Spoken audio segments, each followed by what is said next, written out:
1장에 말하는 대로 전도서는 다윗의 아들 예루살렘 왕 전도자 솔로몬의 편지입니다. 솔로몬의 글입니다. 솔로몬은 정말 아버지 다윗으로부터 이스라엘을 물려받았습니다. 마치 삼성의 이 건의로부터 이 누구죠? 지금 회장이? 이재용이 물려받았던 것처럼, 그럼 물려받으면 정말 삼성을 더 좋은 기업으로 만들고 싶었겠죠. 그랬습니다. 솔로몬이 아버지로부터 묻은 왕국, 물려받은 왕국을 정말 좋은 나라로 만들고 싶었습니다. 우리 이스라엘에 사는 사람들 중에는 억울해서 한탄하는 사람이 없고 한 끼라도 굶는 사람이 없도록 그렇게 공의가 있고 부유한 나라를 만들고 싶었습니다. 그래서 일천번제를 하나님께 드렸습니다. 하나님이 나타났을 때 솔로몬이 뭘 원했죠? 이 모래알 같은 백성들을 잘 재판하고 다스릴 수 있도록 내게 지혜를 주시옵소서 라고 구했습니다. 그리고 하나님이 주신 지혜와 그의 열심과 수고를 통해서 이스라엘을 정말 그 주변 나라 중에서 가장 어떤가는 잘 사는 나라, 공의가 있는 나라, 정말 이스라엘에서 살고 싶다. 옛날에 아메리칸 드림이 아니라 그때는 이스라엘 드림을 꿈꿨습니다. 그래서 솔로몬을 성경을 이렇게 표현합니다. 열왕기상 11절 23절 솔로몬의 왕의 재산과 지혜가 세상의 그 어느 왕보다 큰지라. 솔로몬 왕의 재산과 지혜가 그 주변의 어떤 나라, 세상의 모든 나라의 왕들보다도 솔로몬이 더 지혜롭고 나라를 더 잘 다스렸다는 것입니다. 무역을 했습니다. 외교를 너무너무 잘했습니다. 그리고 성전을 지었습니다. 그리고 궁전도 지었습니다. 곳곳마다 성을 만들고 국고성을 만들어 적군이 못 쳐들어게 예비했습니다. 정신없이 일했습니다. 그래서 모든 다른 나라 왕보다도 가장 재산이 많은 왕이 되었고 가장 지혜로운 왕이 되었고 가장 성공적인 왕이 되었습니다. 그런데 헛되다는 것입니다. 뭔가 만족이 없다는 것입니다. 뭔가 원하는 것을 다 얻었는데 정말 열심히 해서 성취하고자 하는 모든 것들을 성취했는데 헛되도다, empty, 뭔가 공허하다, 뭔가 중요한 것이 빠졌다, 만족이 없다, 뭔가 더 중요한 것이 있는 것 같은데 라고 생각하게 되었던 것입니다. 그래서 우리 옛날에 이런 구절이 있죠. 이런 그 CF가 있었죠. 열심히 일한 당신 이제는 뭐라고요? 떠나라. 이제 너무너무 열심히 일했으니까 이때까지 나라를 그렇게 가꾼다고 성을 짓고 건축을 하고 외교를 하고 무역을 하고 공부를 하고 너무너무 열심히 일했으니까 야, 이제 쾌락을 찾아가지고 한번 떠나보자. 그래서 쾌락에서 내가 한번 만족을 얻어보자. 쾌락을 찾아 여행을 떠납니다. 그것을 이렇게 고백합니다. 전도서 2장 10절에 무엇이든지 내 눈이 원하는 것을 내가 금하지 아니하며 무엇이든지 내 마음이 즐거워하는 것을 내가 막지 아니하였으니 이는 나의 모든 수고를 내 마음이 기뻐하였음이라. 이것은 나의 모든 수고로 말미암아 얻은 목이로다. 나는 이 정도 수고했으니까 이 정도 쾌락은 누릴 만해 하고 누렸던 것이, 눈으로 보고 가지고 싶기를 원하는 것은 금하지 않았습니다. 눈으로 보고 가지고 싶은 것은 다 가졌습니다. 남자가 눈으로 보고 첫 번째 가지고 싶은 게 뭘까요? 여자겠죠. 후궁이 700명, 첩이 300명. 별로 안 놀라죠. 정말 눈으로 보고 저 여자 가지고 싶다, 다 가졌습니다. 1000명을 가졌습니다. 마음이 즐거워하는 거 금하지 않았습니다. 1000명이 생겼으니까 새로운 궁궐 지어야겠죠. 새로운 궁궐 지었습니다. 1000명을 먹여야 되죠. 가수원도 지었습니다. 지혜가 얼마나 뛰어났길래 채소밭도 만들었습니다. 다 유기농으로 다 먹였습니다. 여름에 덥습니다. 저수지도 팠습니다. 배도 띄웠습니다. 노래 잘한다는 가수와 춤 잘 추는 소문난 사람들은 다 불려들었습니다. 그렇게 즐겼습니다. 눈이 원하는 것은 금하지 아니하고 마음이 하고 싶은 것은 막지 않고 다 해봤습니다. 결론이 무엇입니까? 내가 열심히 노력해서 성공하고 부자가 최고의 부자가 되어서 그 대가로 내가 쾌락을, 세상의 모든 즐거움을 다 누려보니까 인생은 정말 살만하더라, 이렇게 얘기하지 않고 1장 2절의 말씀대로 인생을 허무하고 허무하고 헛되도다라고 결론을 맺습니다. 그리고 솔로몬이 생각을 했습니다. 왜 이럴까? 그리고 아버지를 생각했습니다. 우리 아버지 다윗은 양치기 출신인데, 나보다 못 배우신 분인데 항상 주님 한 분만으로 만족하다고 노래하고 주님 사랑한다고 노래한 분이신데, 그리고 아버지의 유언을 생각했습니다. 아버지가 나에게 무엇이라고 유언했지? 하나님을 경외하며 그의 명령을 지키라고 솔로몬의 아버지 다윗이 유언을 했습니다. 그때 솔로몬이 깨달았습니다. 아버지는 주님이 있었기 때문에 만족이 있었구나. 아버지의 유언이 맞았구나. 사람이 본분은 성공하고 자기가 원하는 것을 다 가지는 것이 아니라 하나님을 경외하고 그의 명령을 지키는 거였구나. 그래서 여러분, 잠언을 누가 쓴 거죠? 솔로몬이 썼습니다. 잠언에 보면 자녀들아 아비들의 명령에 순종하라. 아비들의 말을 가볍게 여기지 마라. 멸시하지 말라. 계속 반복되고 있습니다. 왜? 솔로몬이 아버지 다윗의 말을 그렇게 한 귀로 듣고 한 귀로 흘려서 인생을 낭비했기 때문에 잠언을 쓰면서 너희들은 아버지의 말을, 내가 다윗 왕의 말을 그렇게 우리 아버지의 말을 흘려보냈던 것처럼 너희들은 흘려보내지 말라는 것입니다.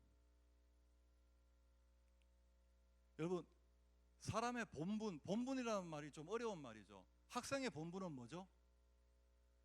게임하는 거요? 공부하는 거죠. 예, 그럽니다.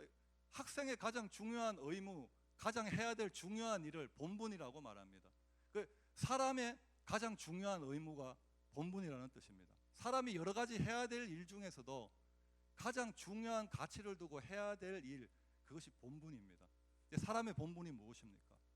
오늘 솔로몬이 일생을 다 살고 난 뒤에 전도서의 결론으로 하나님을 경외하고 그 명령을 지키는 것이라고 합니다. 여러분, 아내의 본분이 무엇일까요? 아내의 본분, 남편을 밥해주는 것일까요? 남편 옷 드라이 해주는 것일까요? 남편을 사랑하는 것일까요? 어려운 질문이 아닌데 남편 사랑하는 것입니다. 남편의 본분은 아내를 사랑하는 것입니다. 그래서 결혼식장에 가면 저도 주례를 한번 썼는데 뭐라고 물어보죠?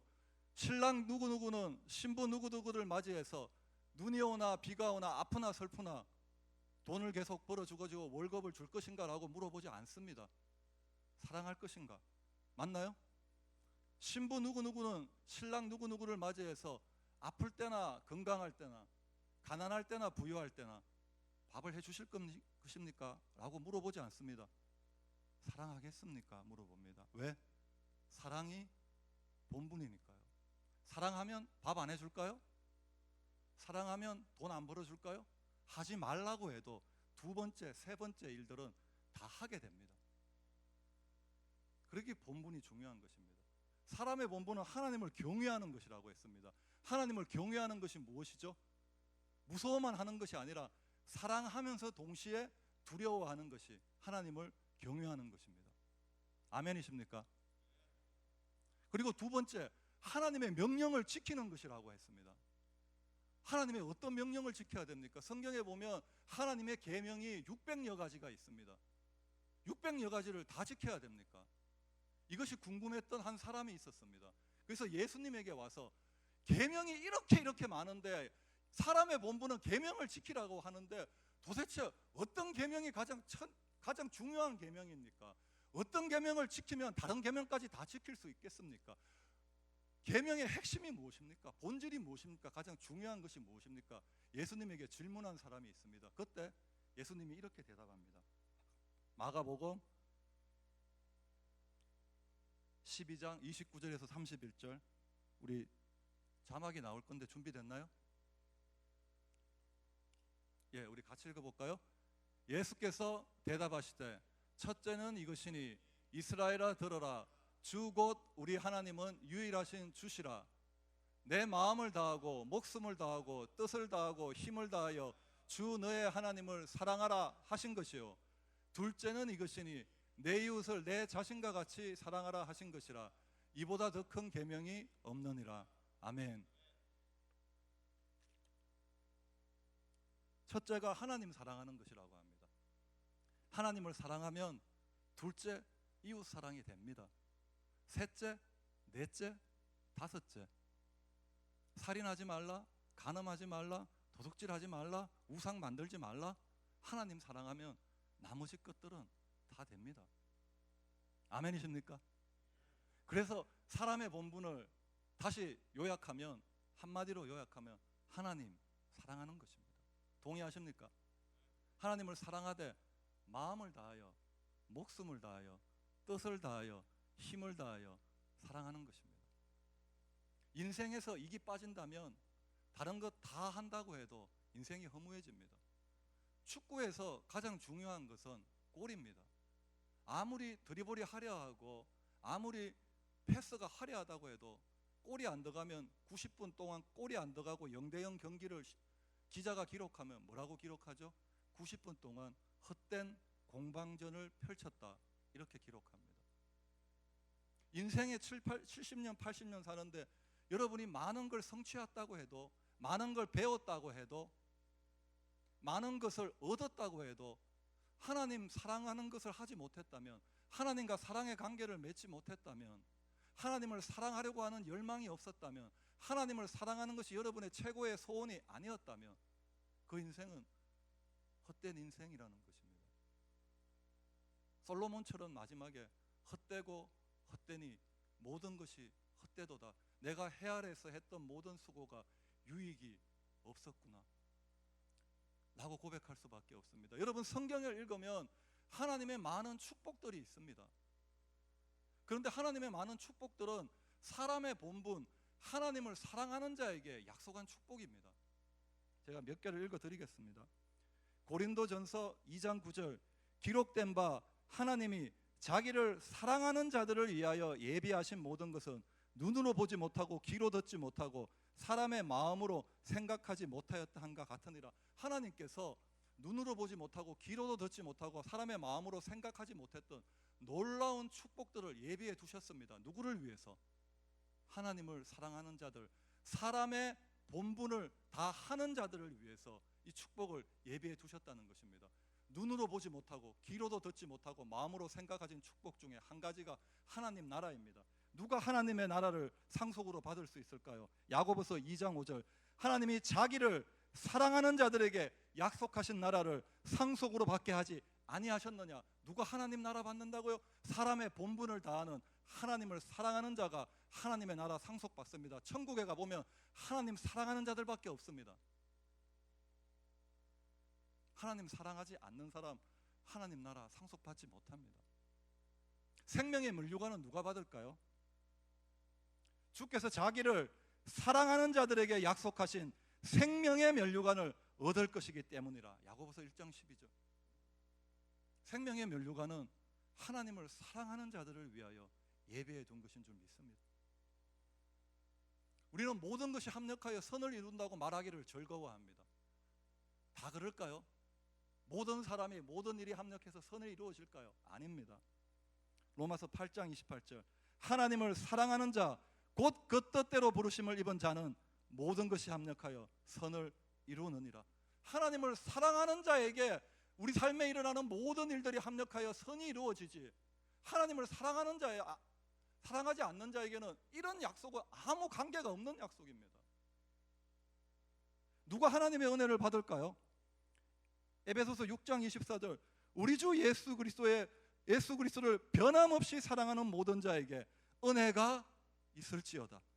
시편 119편 132절, 주의 이름을 사랑하는 자들에게 베푸시는 대로 내게 돌이키사 내게 은혜를 베푸소서. 은혜도 정말 주님을 사랑하는 자에게 약속된 것입니다. 왜? 그것이 사람의 본분을 다 하는 사람에게 하나님께서 축복을 약속하신 것입니다. 반대로 그러면 사람의 본분인 하나님 사랑하지 않는 사람은 어떻게 될까요? 이건 제 얘기가 아닙니다. 고린도전서 16장 22절 바울이 한 얘기입니다. 만일 누구든지 주를 사랑하지 아니하면 저주를 받을지어다. 만일 누구든지 사람의 본분을 다하지 아니하면 저주를 받을지어다. 제가 축구를 했거든요. 제가 아는 축구 선수 중에 어린 나이에 너무너무 축구를 잘해서 잘 나가는 선수가 있었습니다. 방송을 타고 연예인을 사귀게 되고 같이 놀게 되고 축구의 선수의 본분, 운동에 충실하지 아니했습니다. 그러니까 몸이 벌써 안 만들어지니까 운동장에서 부상을 당했습니다. 그리고 회복하기 위해서 회복 운동을 해야 되는데 이미 그런 노는데 맛을 들였기 때문에 옛날처럼 그렇게 운동이 안 됩니다. 그래서 너무너무 촉망받는 선수들이 일찍 축구를 은퇴하고 떠나는 모습을 봤습니다. 축구 선수로서 본분을 충실하지 않는 자도 축구계를 떠납니다.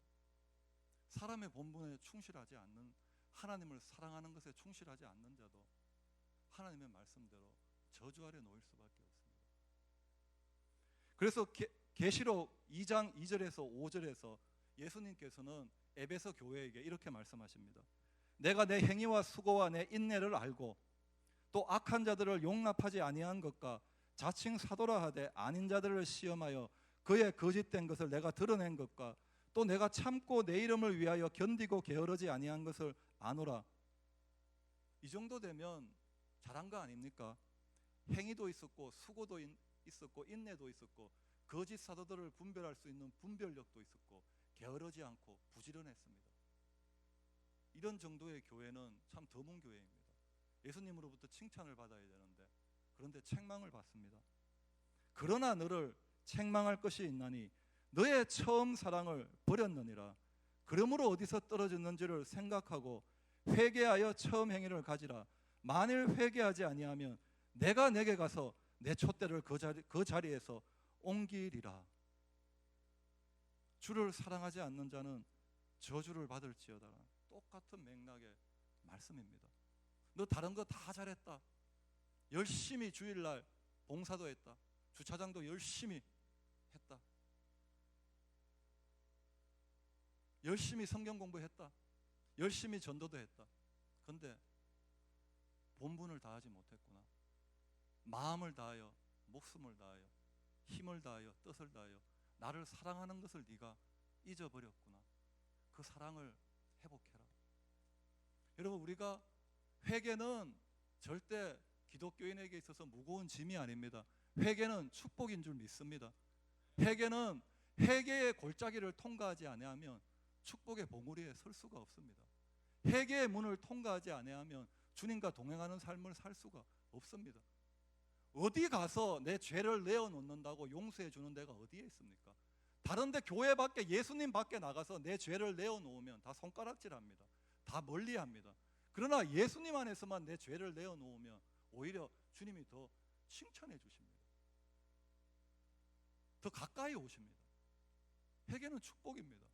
삶 가운데서 성경을 읽으면서 여러분 회개하셔야 됩니다. 기도하지 않은 거 회개하셔야 됩니다. 말씀 묵상하지 않은 거 회개해야 됩니다.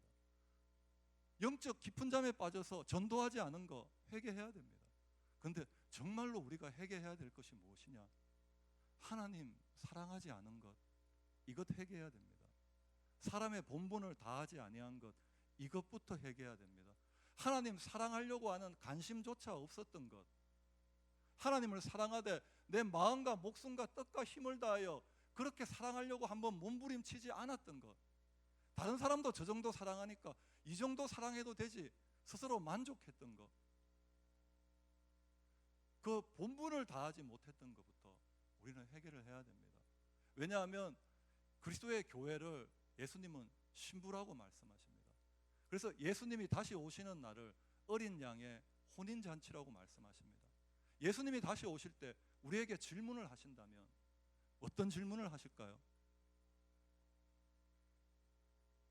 혼인잔치인데 혼인식에서 했던 그 질문 하지 않을까요?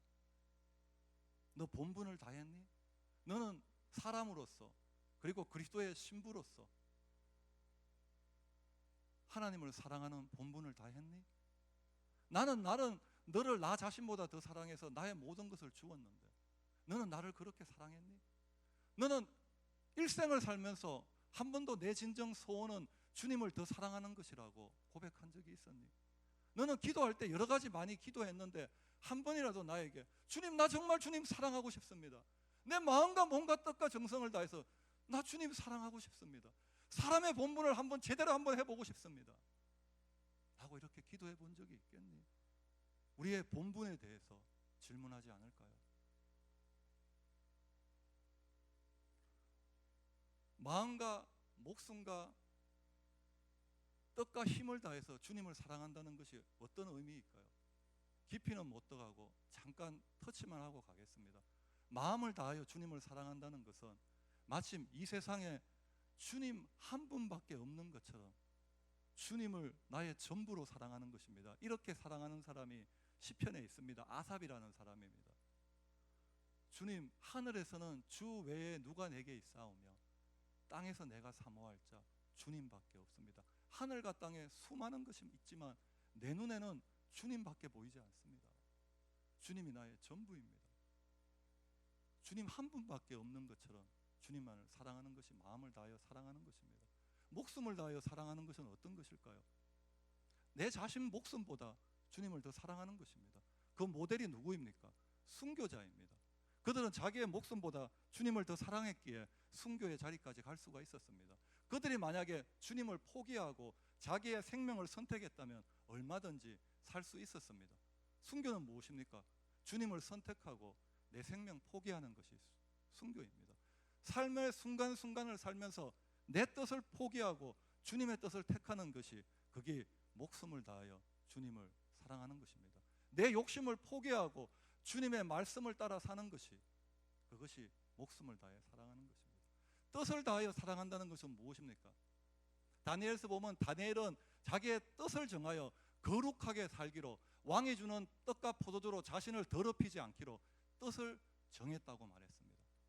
뜻을 다해서 사랑하는 것은 나는 어떤 무엇보다도 하나님을 사랑하기로 뜻을 정한다는 것입니다.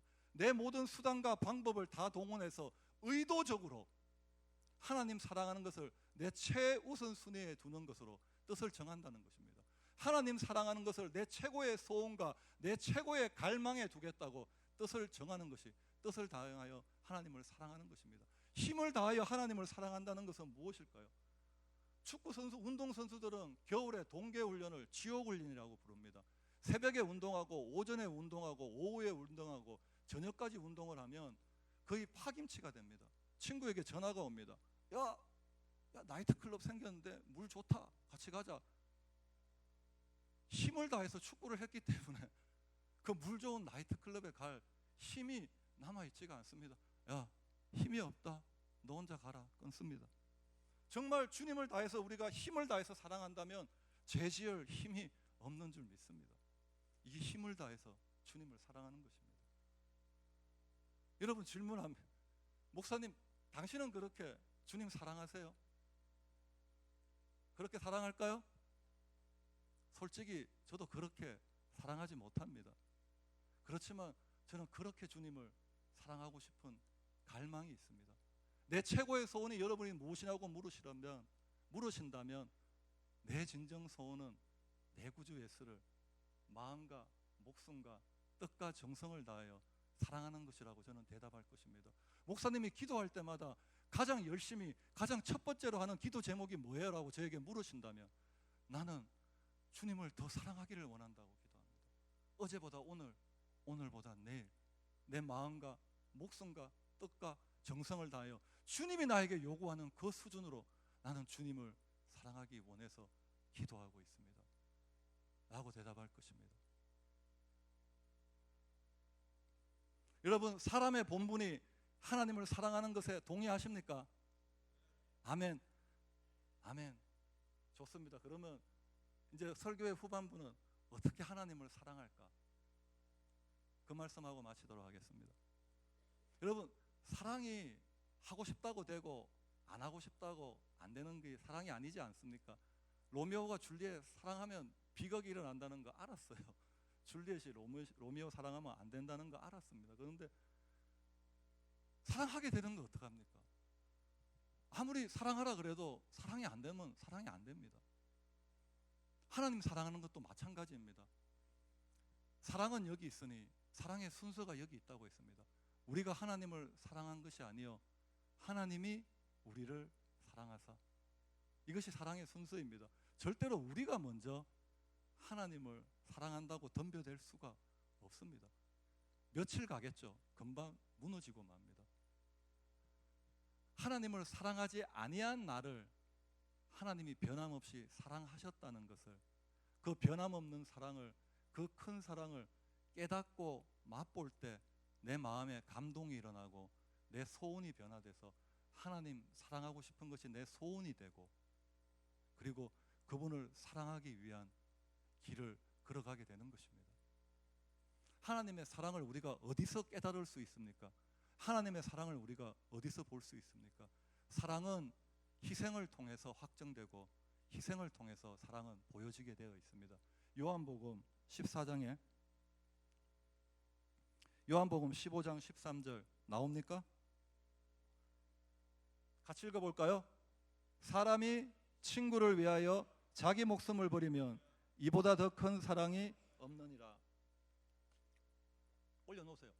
사람이 친구를 위하여 자기의 목숨을 버리면 이건 희생입니다. 예수님은 그런데 이것을 사랑이라고 말씀하십니다. 성경에서 사랑과 희생은 동의어로 사용됩니다. 그런데 자기의 목숨을 버리는 것은 희생 중에서도 가장 큰 희생입니다. 모든 것을 버리는 것입니다. 큰 희생을 예수님은 큰 사랑이라고 말합니다. 사랑은 희생을 낳고 희생을 통해서 사랑은 확정되고 보여지게 됩니다. 왜 이 세상에서 부모의 사랑이 가장 크다고 말합니까? 자녀를 향한 부모의 희생이 가장 크기 때문에 부모의 사랑을 가장 크다고 말합니다. 자녀를 향한 부모의 사랑은 희생을 낳게 되고 그 희생을 통해서 사랑은 확정되고 자녀들은 부모의 희생을 통해서 그 사랑을 보게 되는 것입니다. 사랑의 크기를 보려면 희생의 크기를 보면 됩니다. 어머니의 사랑의 크기를 보고 싶으면 어머니의 사랑의 희생의 크기를 보면 그것이 어머니의 사랑의 크기입니다. 절대 사랑의 크기보다 희생의 크기가 작을 수 없고 희생의 크기보다 사랑의 크기가 작을 수 없습니다. 하나님의 사랑을 보기 위해서는 뭘 봐야 될까요? 하나님의 희생을 보아야 됩니다. 하나님의 희생이 나타난 곳이, 가장 큰 희생이 나타난 곳이 어디입니까? 십자가입니다. 십자가에서 하나님의 희생을 통해서, 하나님의 아들의 희생을 통해서 하나님의 사랑은 확정되었고, 그리고 십자가에 확정된 그 사랑을 통해서, 큰 희생의 크기를 통해서 큰 사랑을 볼 수 있는 것입니다. 우리가 아직 죄인 되었을 때에 그리스도께서 우리를 위하여 저 십자가에서 죽으심으로 하나님께서 우리에 대한 자기의 사랑을 확정하셨느니라. 할렐루야. 십자가로 가셔서, 매일 십자가로 가셔서 십자가에 달린 예수 그리스도를 바라보며 그분이 나를 위해 얼마나 많이 희생하셨는가, 희생의 크기를 묵상한다면 사랑의 크기를 깨달을 것입니다. 할렐루야. 왜? 희생의 크기가 사랑의 크기이기 때문입니다. 우리가 죄인 되었을 때 그리스도께서 우리를 위하여 죽으심으로, 하나님은 전지전능하시다고 했는데 우리에게 자유를 주면 우리가 죄인 될 것을 알면서도 왜 하나님은 인간을 만들 때 자유를 주어 만들었을까? 우리가 죄인 되면 하나님의 아들이 이 땅에 와서 부끄러움과 수치와 침뱉음을 당하고 죽어야 될 걸, 그런 큰 희생을 치를 줄 알면서도 왜 전지전능하신 하나님이 인간을 만들으셨을까? 이런 질문 저는 참 많이 했습니다. 이런 질문 해본 적 없습니까? 그에 대해서 예수님께서 이렇게 말씀하십니다. 누가복음 14장 28절에서 30절까지의 예수님께서 하신 비유입니다. 같이 읽어볼까요?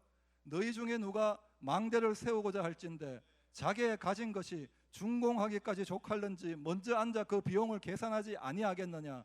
그렇게 아니하여 그 기초만 쌓고 능히 이루지 못하면 보는 자가 다 비웃어 이르되 이 사람이 공사를 시작하고 능히 이루지 못하였다 하리라. 그렇죠. 망대는 남산타워와 같이 타워입니다.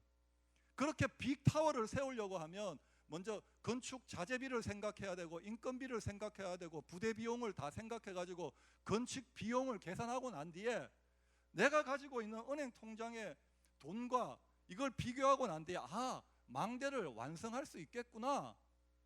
계산이 서면 망대를 짓는 공사를 시작하지, 계산도 안 하고 무조건 망대 공사를 시작했다가 나중에 공사비가 떨어져가지고 망대를 짓다가 그만둔다면 얼마나 그 건축물이 흉측하며 사람들이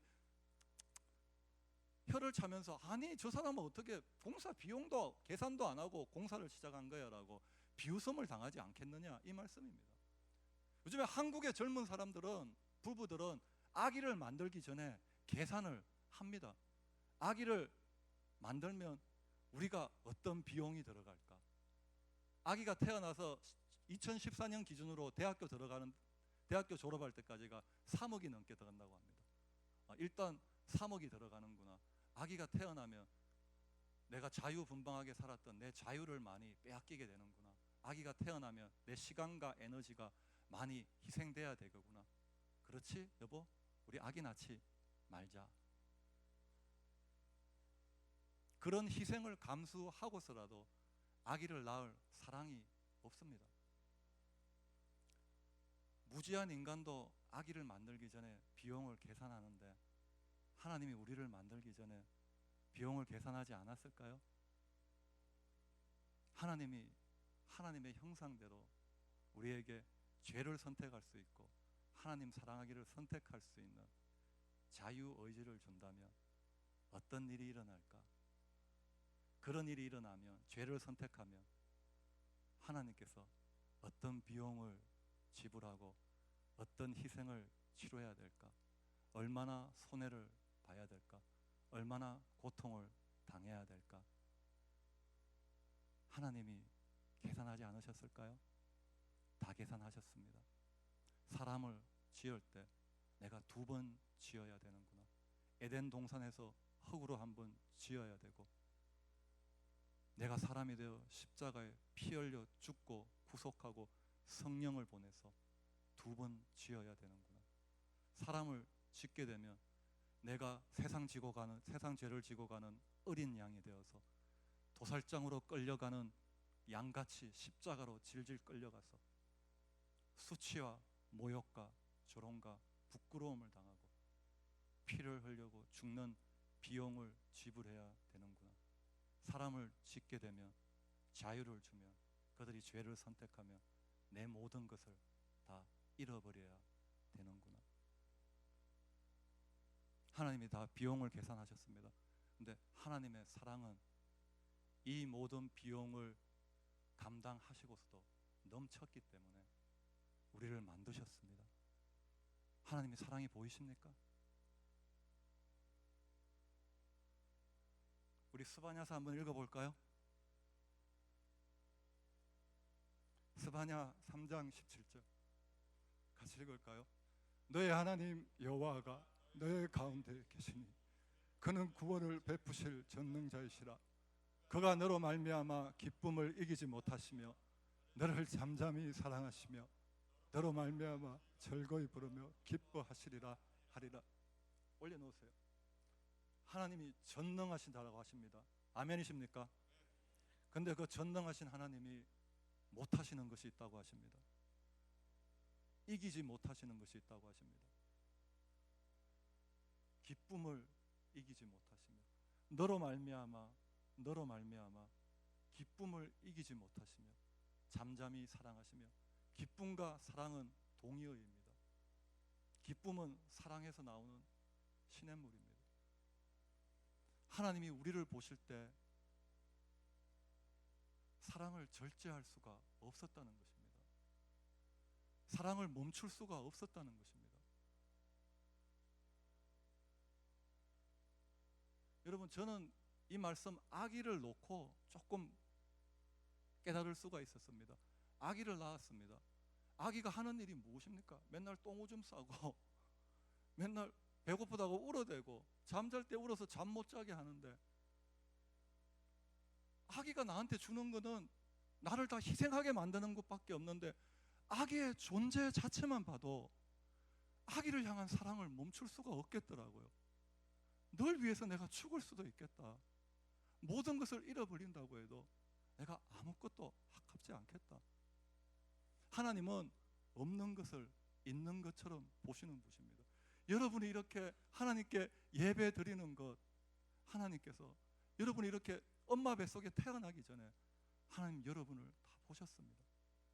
여러분을 향한 사랑을 절제할 수가 없었습니다. 여러분을 만들면 죽어야 된다는 거 아는데, 우리를 만들면 십자가 지어야 된다는 거 아는데 사랑이 절제가 안 되는 것입니다.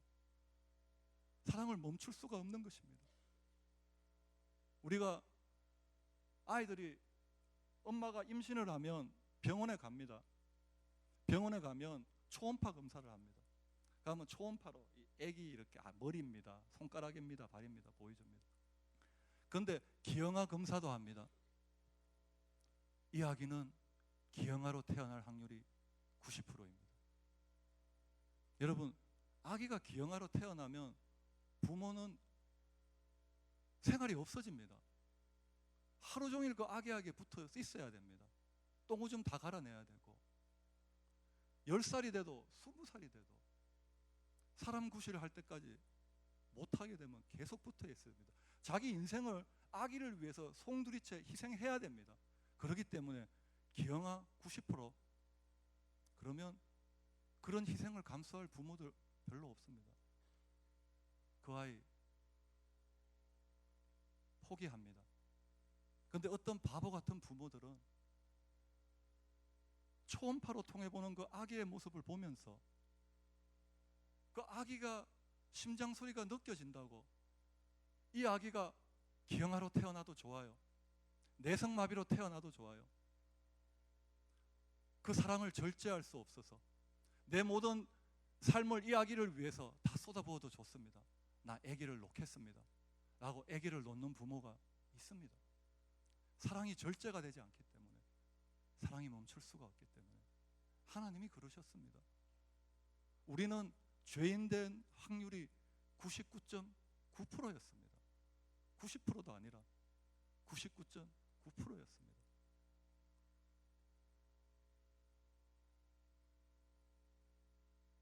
그렇지만 하나님은 내가 너희들을 위해서 모든 것을 잃어버려도 좋다, 천국을 잃어버려도 좋다, 왕관을 잃어버려도 좋다, 너희들과 함께 할 수만 있다면, 너희들이 나의 사랑을 알고 나를 전심으로 예배하고 나의 사랑의 교제를 가질 수만 있다면 나는 어떤 희생을 치른다고 해도 너희들을 만들고 말 거야. 그리고 우리를 만드셨습니다. 아니나 다를까 아담과 하와는 하나님이 이렇게 자기를 사랑하시는데도, 이 정도까지도 우리를 사랑하시는데도 아담과 하와는 그 사랑을 모르고 사단에게 속았습니다. 그래서 하나님을 오해했습니다. 하나님은 선악과 저것도 못 먹게 하는 폭군, 하나님은 선악과 하나 못 먹게 하는 독재자, 하나님은 선악과도 못 먹게 하는 인색한 하나님이라고 하나님을 오해하고 하나님께 반항하고 하나님을 거역하고, 그리고 범죄함으로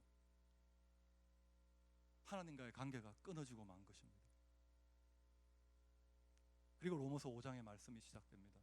우리가 그렇게 죄인 되었을 때, 하나님이 죄인 될 줄 몰라서 갑자기 십자가를 준비하신 것이 아닙니다.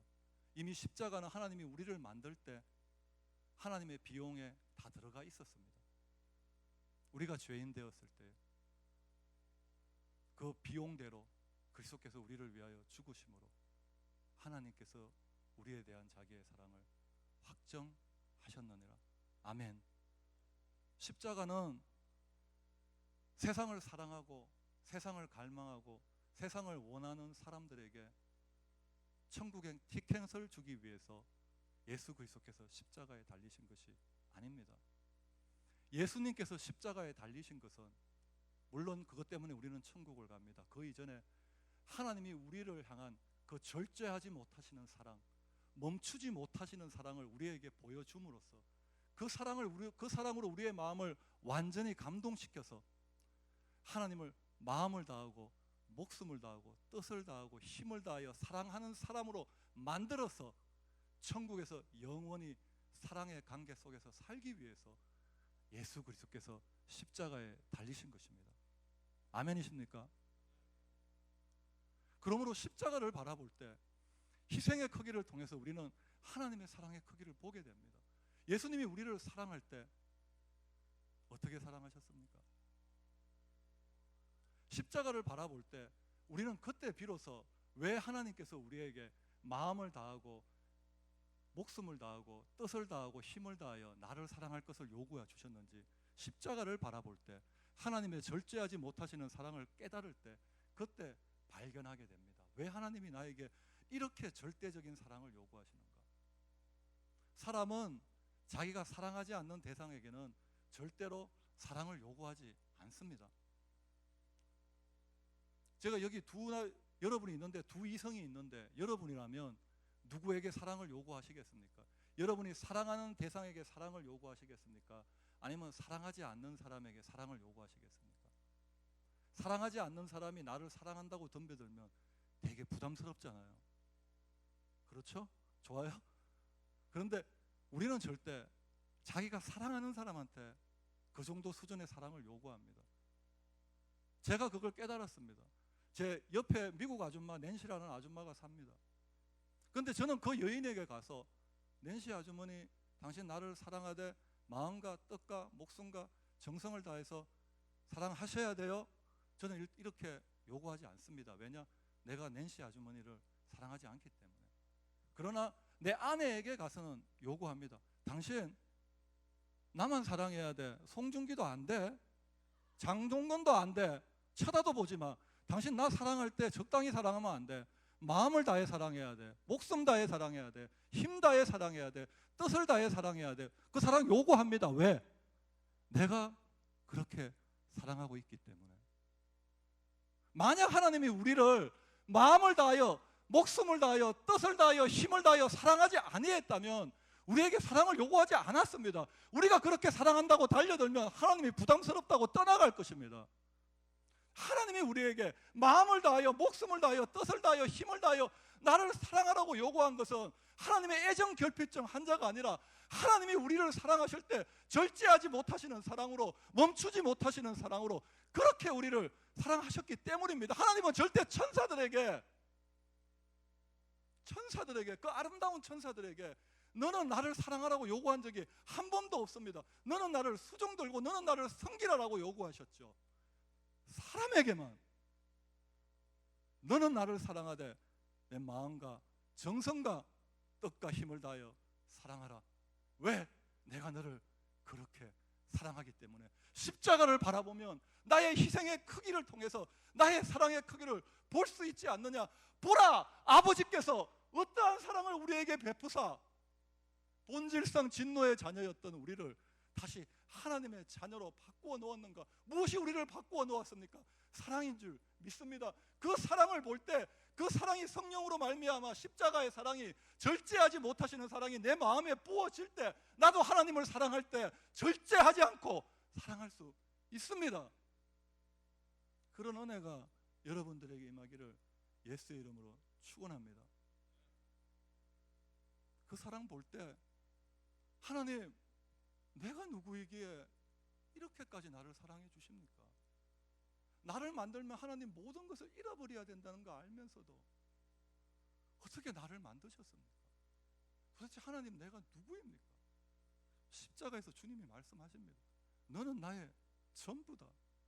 나는 보좌를 포기할 수 있었지만 너는 포기할 수 없었다.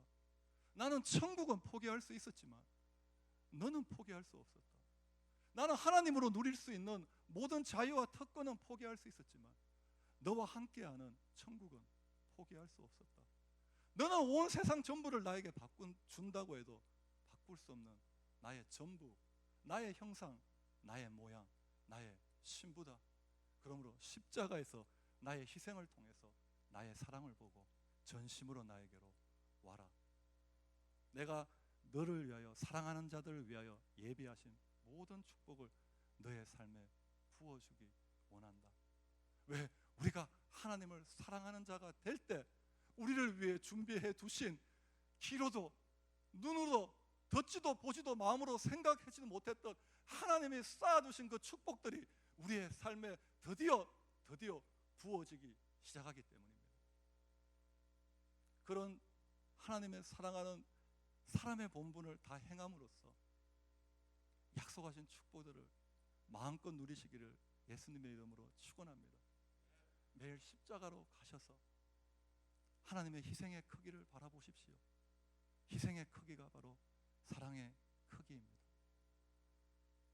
사람의 본분을 다하는 저와 여러분들이 되기를, 온 마음으로 하나님을 사랑하는 것이 우리의 최고의 갈망과 우리의 최고의 소원과 우리의 최고의 기도 제목이 되기를 예수 그리스도의 이름으로 축원합니다. 기도드리겠습니다.